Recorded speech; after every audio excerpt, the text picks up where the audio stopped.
Yan yung mga pipino natin mga kasolid. May mga bunga na sila.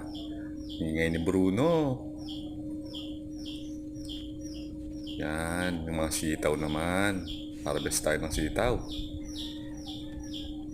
Kahit pangulam lang, may mapipitas na tayo mga kasolid. Yan. Ano, haba ang sitaw natin mga kasolid.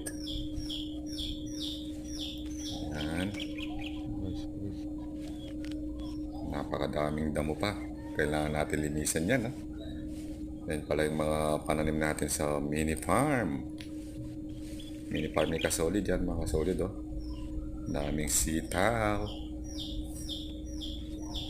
Yan, ang haba pa ng mga bunga ng sitaw natin.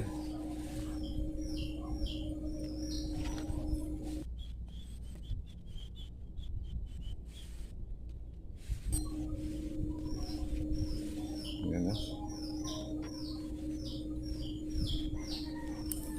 Yan, umpisa na rin magbunga yung mga patola natin. Yan Umpisa na silang magbunga.